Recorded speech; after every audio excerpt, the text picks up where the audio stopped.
ladies and gentlemen, everyone around and in between. This is Debate Sensei, NFA LD Edition, where we talk about things relevant to the National Forensics Association LD event. I have with me the Director of Debate at University of Nebraska at Lincoln, Dr. Justin Kirk. Thank you, Justin, once again for being here. Thanks again for having me, Jared. Excellent. Today we are talking about negative strategies. So in an earlier episode, just like the previous season, we talked about affirmative strategies. And this is kind of based loosely on things that we've, or at least that you've seen at tournaments, but also probably some things that you might anticipate seeing at future tournaments when it comes to negative strategies, hopefully to help out people to prepare for these arguments, prepare to make them and prepare to answer them. All right. Yeah, absolutely. And I think we're going to kind of talk today in like argument type. Yeah. So sort through some of these through like T violations you might be familiar with, disads, counterplans, critique arguments, stuff like that.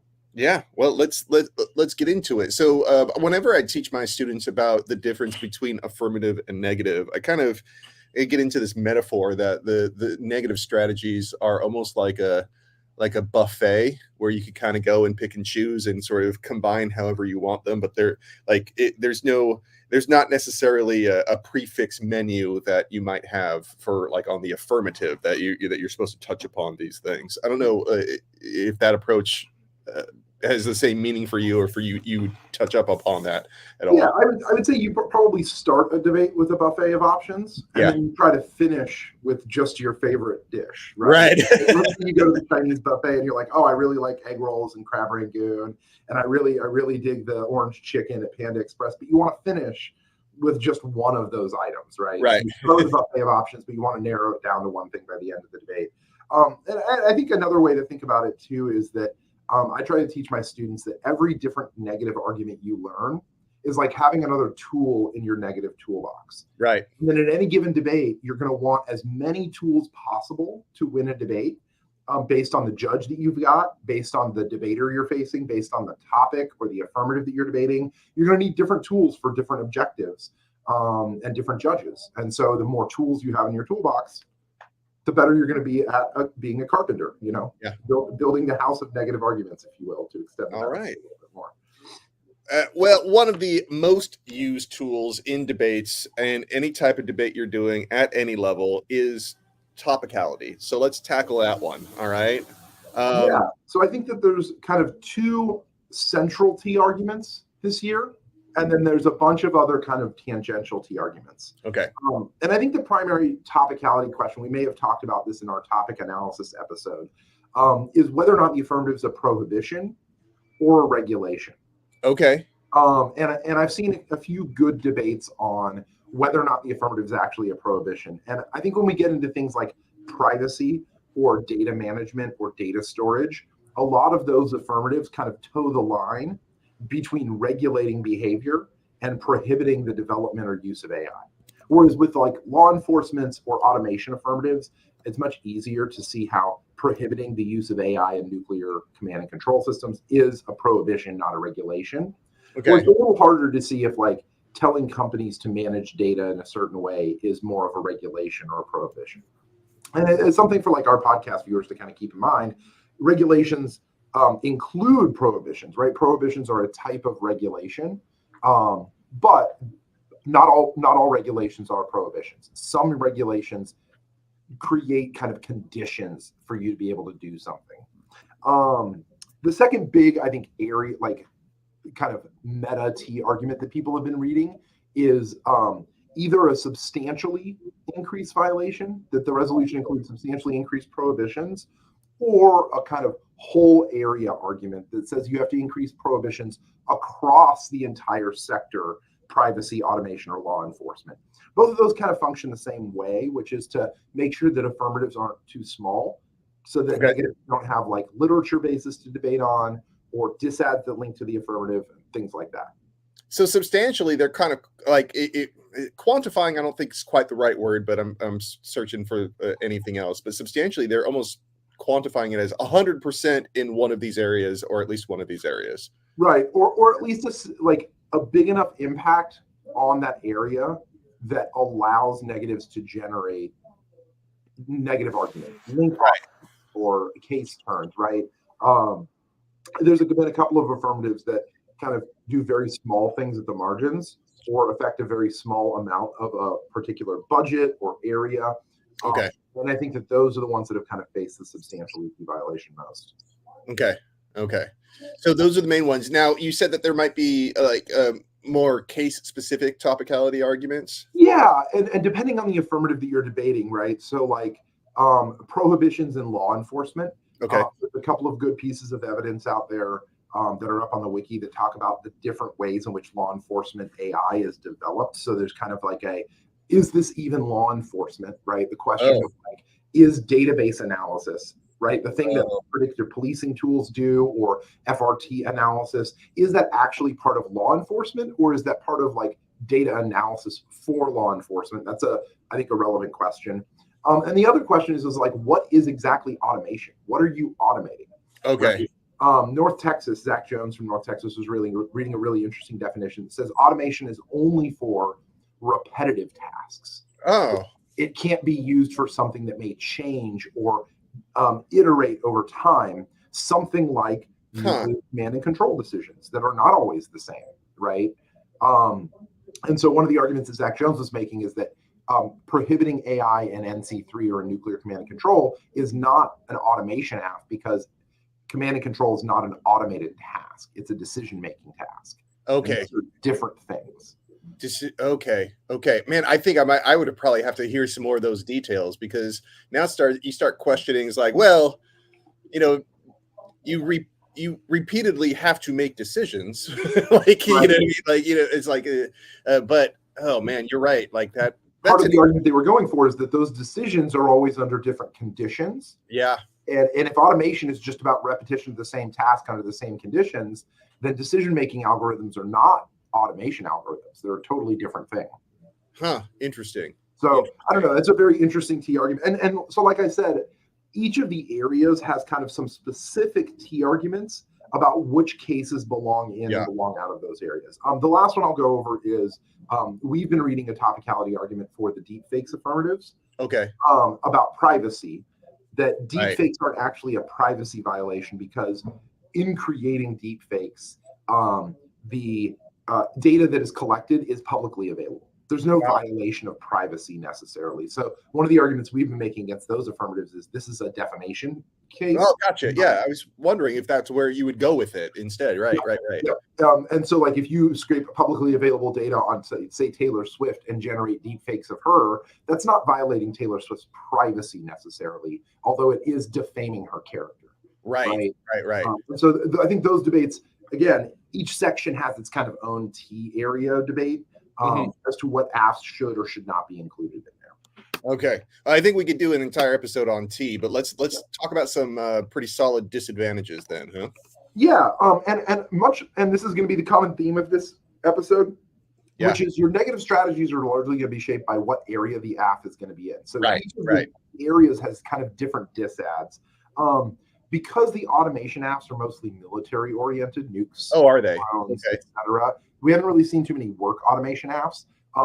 But with military automation, those disads tend to be things like China relations, deterrence, elections.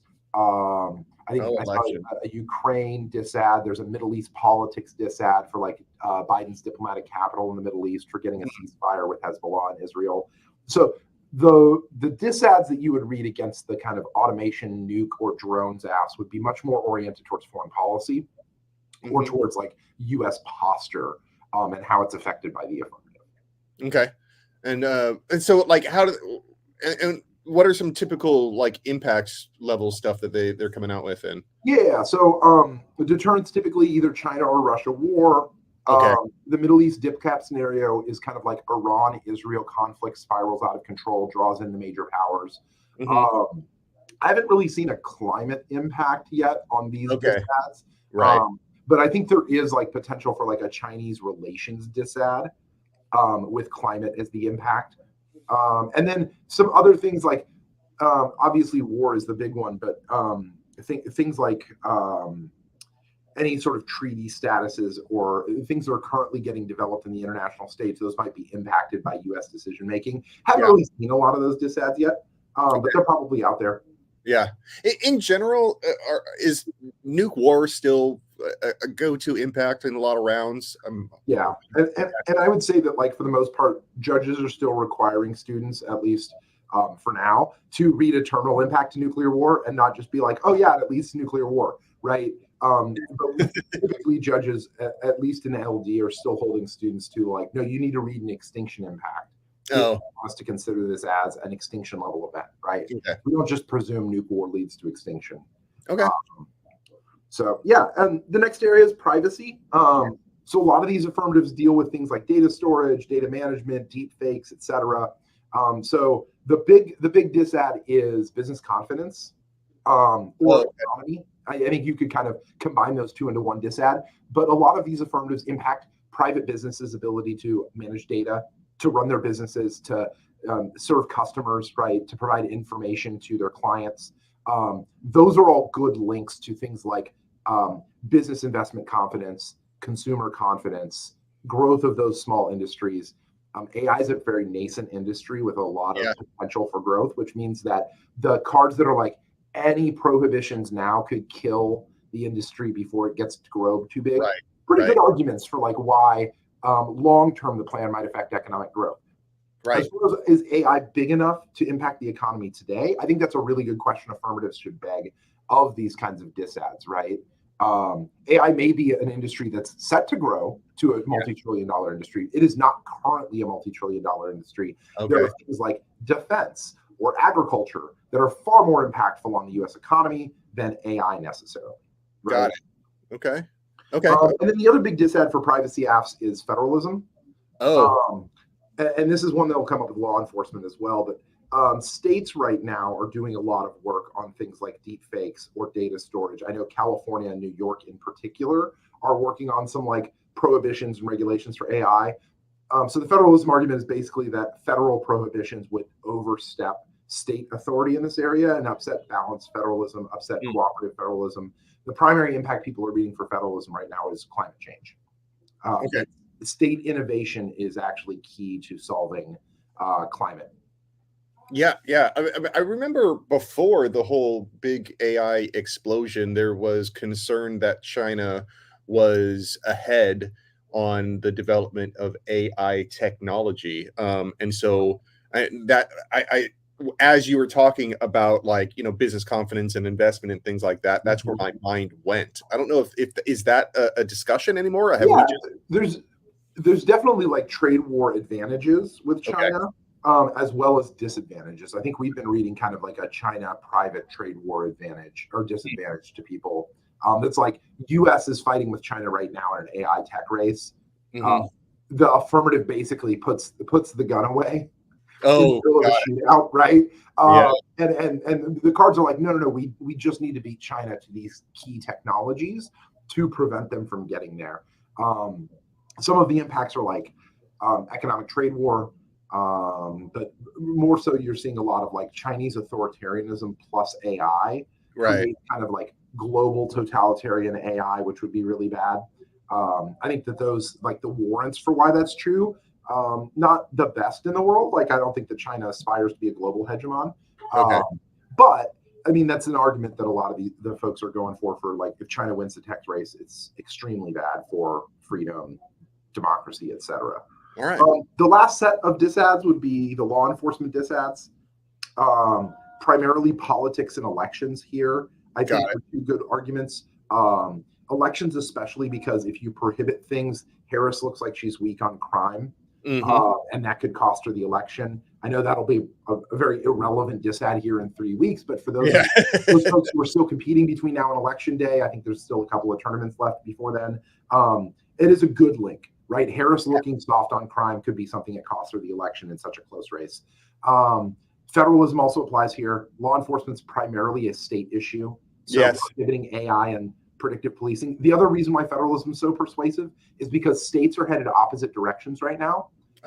States like Utah are increasing things like facial recognition technology, whereas states like California are decreasing them, right? So states are headed in opposite directions. which means there's a supercharged link for federalism. Creating a federal baseline does impinge on some states' freedom to choose how to allow law enforcement to engage AI. And then lastly, I heard a really good dissad a few weeks ago about police unions. Typically, your police unions dissads are like, "Oh, the app makes the union mad," and that's a good link. This one talked about upcoming union contracts with states and cities that currently police unions are about to sign a whole bunch of new contracts with at the state and local level, but the plan would make them mad, which means they would withdraw from those negotiations. And the current negotiations actually allow for a lot more oversight and accountability of police. Okay. This ad is like accountability oversight coming now because those negotiations will be successful. That's good because that will reduce police brutality. That probably solves some of the affirmative's impacts in the status quo. And if the affirmative derails those negotiations, you might solve some other forms of discrimination, but you miss out on the big picture of getting police to negotiate new contracts. It's almost like you don't need a counterplan for that one because it's It functions a lot like the old movements disad used to function. Okay. Movements coming now, the plan stalls the movement, right? The revolution. It's very similar to that kind of disad, which is like the SQO will solve the AF. Okay. As long as the plan doesn't happen. But the negotiations are the movement. That's a weird way of looking at it. Yeah. I thought it was a really clever disad. Yeah. And I thought it was a smart way to approach a disad that typically debaters aren't usually like wanting to read police good disads. Right? Yes. It's a pretty high threshold for students to want to read those arguments. So I think it was like it's a curious, like, and good way to read that argument. Okay. That's a pretty good segue because I'm like, oh, you don't even need a counterplan for that. But what are some good counterplans that work with these other positions? Obviously, states with federalism. Yes. Right. Like, and honestly, some of these federalism link cards that I've been reading and seeing in debates are good enough to function as solvency cards as well. That are like states are solving now. So a lot of times you don't even need to go find another solvency advocate. You can just write the state's counterplan into your federalism shell. Right, because you've already got a piece of evidence. It's like, no, the states are succeeding in prohibiting these things now. Courts has been one that I've heard a couple of times. Have the Supreme Court rule that this kind of AI is prohibited, especially on like privacy cases. I think the Supreme Court has a lot of sway there. Consult on the automation stuff, specifically consult China. Okay. We've been consulting with China in the SQO on AI integration when they met with Biden in October last year. That was one of the like two things that Biden discussed with Xi was like whether or not the U.S. and China were going to integrate AI into the nuclear weapon systems. Right. So consult with China is a good counterplan. And then anytime people are reading elections or politics, there's always a chance of delay. Just a delay counterplan, right? Yeah. And I've heard a few of those. Delay until after the election. A month isn't going to make the difference. That kind of stuff. Two particular ones I found pretty interesting that have been successful early this year. The first one is a counterplan that Washburn's been reading about citizen juries. They basically constitute a panel of citizens to evaluate the plan. They study it, and then they determine if the plan is a good idea. And if it is, they prohibit the technology. And if it's not, they don't prohibit the technology. The central argument is that science has kind of gotten out of hand of people. We should bring people back into the like science expert discourse about these things. And the further and further we get removed from understanding AI, the harder it is to like regulate it or restrict it. And so I think it's a really interesting counterplan. Washburn's had a lot of success going for this in debates, right? It doesn't use the federal government, so it avoids most of the disads. It solves its own kind of internal like democracy impact. Of getting people back into the political process and stuff like that. And then I just think general. Go ahead. Do you know who like they report to? Like how's it binding? I don't understand. Basically, the federal government gives it the power as an advisory committee or a binding committee that they'll follow the recommendations of the citizen jury, right? I don't really know the ins and outs of it. Like would function. The evidence is quite good though, and it does like. It's a pretty good counterplan for like thinking about like our relationship to big tech, AI, how much we know as citizens, how much we should think about these developments in technology, right? And then finally, I would say like for the most part, the rest of the year, the most successful counterplans, the ones that are going to work the best, are going to be ones that either people find in the affirmative solvency advocate. I found a few in people's solvency advocates, just going through and reading their solvency advocate, and they're like, oh, well, here's another way we could solve the problem, right? Yeah. And typically those articles have multiple solutions to the same issue. Okay. You can find good counterplans there. But a lot of people have been having success off of process counterplans or picks within the area, right? So somebody reads a big law enforcement aff that says prohibit all law enforcement. We've been reading a trafficking pick that says, no, don't ban AI when, investigating drug trafficking or sex trafficking. Right. Things like that. So like the pick is always pretty useful against bigger affirmatives if you can find something that you can pick out of. But I would say that the year is going to be a lot of very specific counterplans. Every counterplan that you're going to read is going to be you're going to want to tailor that to the affirmative that you're debating. Okay. I do have one small question because I've always get tripped up on the state's counterplan a little bit. How do people typically deploy that? Is there some sort of interstate compact that they're going for, or they how do they? It depends. It depends on the debater and how scared they are of theory, I think. Okay. Right? I honestly think that like the more you put into your state's counterplan text and the more cards you read, the more it's like, no, I don't want to debate 50 state fiat theory. Yeah. I've heard interstate compacts this year. Okay.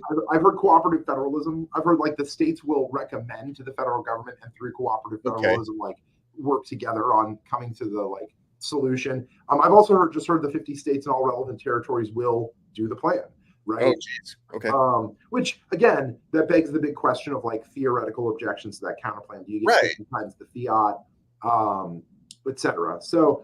So far, there hasn't been a whole lot of debate over 50 state fiat, but I think that like one thing we kind of know from the last 20 or 30 years of debate is that 50 state fiat's actually one of the better counterplan theory arguments. Oh, okay. Right? Like if you're debating the state's counterplan, you should absolutely be practicing going for that theory argument, because I think a lot of judges believe that like the state's counterplan is marginally acceptable. And if you push that a little bit, I think like for me, at least as a judge, my threshold is way lower for something like the state's counterplan for voting on theory than it is for something like a smart pick that picks out of some of the affirmative and has an internal net benefit to the aff, right? Okay. That may change for different judges, but you look at people's judging philosophies, I think a lot of people are kind of, states might be a bridge too far for them.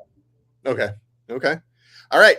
Let's tackle a few critiques there. Yeah, let's talk about a couple critiques. And then as I always do when I tell my debaters about critiques, you always want to pair critiques with good case arguments, right? Okay. Right. You always want to be reading like the best case defense you have. But we'll talk about critiques real quick. The two that I've heard, I haven't really heard more than this, are capitalism and settler colonialism. Okay. The capitalism K is basically just an argument that AI is a symptom of capitalism, that prohibiting forms of AI doesn't actually get rid of the larger structures that capitalism has in place. Generally, this looks like most every other cap K I've ever seen, which is that like your small reforms do not address the broader meta consequences of global capitalism that leads to environmental destruction. I've seen a few different alternatives this year. The one I think most read is the Escalante alternative, the dual. It's an argument from Escalante about dual power organizing. Okay. About organizing both at like the state level and at the like local individual level as a kind of resistance to capitalism. Those cards are pretty good. They have a lot of like kind of methodological explanations in them that a lot of cap K cards tend not to have. I like that one a lot. There've also just been kind of some like reject the app because it re-embraces capitalism. Not as good as some kind of like specific methods for achieving the alt kind of stuff. Right. And also heard some like Jody Dean this year, some like comrade alts, stuff like that. So the Cap K, new links, same old alternative impact stuff that you've always had. Settler colonialism, I think, is a little bit different this year because of the relationship that indigenous folks have to both technology and the government, right? And so the settler colonialism argument has been a little bit more geared towards the way in which AI reveals our relationship to nature, or reveals our relationship to other folks. That treating AI as a kind of problem to be solved ignores the fact, in many ways, like the capitalism K, but like AI is a symptom of imperialism and colonialism. It is a kind of product of the way that we view other humans. As Right. Okay. reducible to some sort of algorithm or some sort of computerized intelligence, that humans are only useful insofar as they produce something or are used for a certain process, right? And the set call critiques that I've heard say that kind of thinking or relationship to AI just reinvests in the kind of like Western epistemology that led to settler colonialism in the first place. Okay. Yeah, I mean those do sound a little generic, that you're trying to find a way to make it fit. I'm sure that the literature sounds a little bit better. I'm going to throw a little curveball here because you're a well-read person.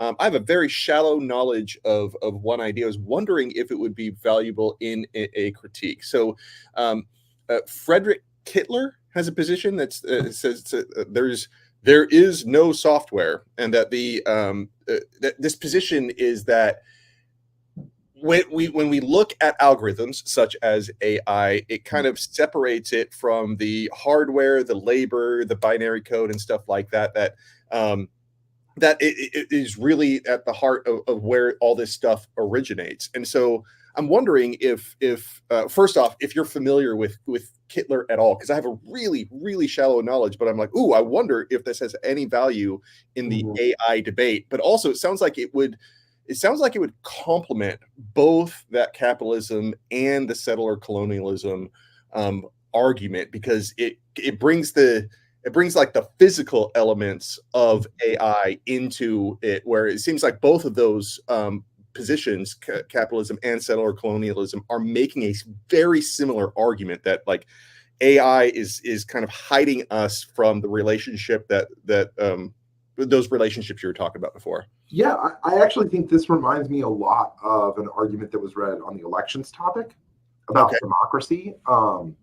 Because like this whole topic is like AI good or bad, right? Right. It ignores the fact that AI is the product of an infrastructure and system that takes a lot of labor and a lot of like things to get it off the ground. I think this is a really interesting kind of addition to the cap and set call case, because it's like, oh, you think that AI is the problem, but actually it's that there's an entire structure or framework producing that problem that is the issue in the first place. Yeah. And ignoring all those people or machines or systems that hold that together doesn't allow you to actually get at what you might think is the root cause of the problem, right? Yeah. Okay. And in many ways, like people who were saying, oh, we need to save our democracy from election interference on the elections topic, there were some set call cards that were like, no, you don't understand, because democracy is founded on this like infrastructure of violence called settler colonialism. You can't actually address the problems in democracy because it's actually just the symptom of something else. Okay.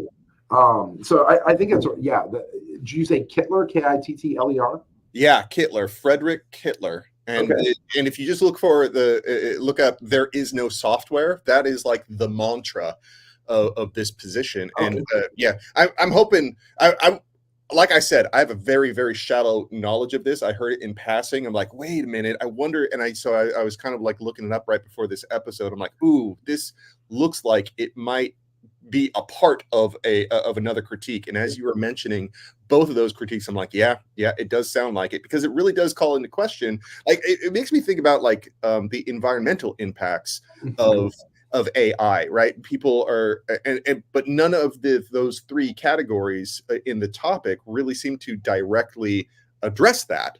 You know what I mean? And so, but when you call that into question by using like Kittler's observations, it does kind of reveal how those things are masked by. Well, it feels like a very new materialist approach to AI as well, right? Yeah. Like that these kind of questions of what gives rise to the controversies of our day are all based in material reality.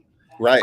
Before we wrap up, though, I want to give one more area, which is case arguments. Oh, right. Okay, good. There are a lot of problems with people's cases.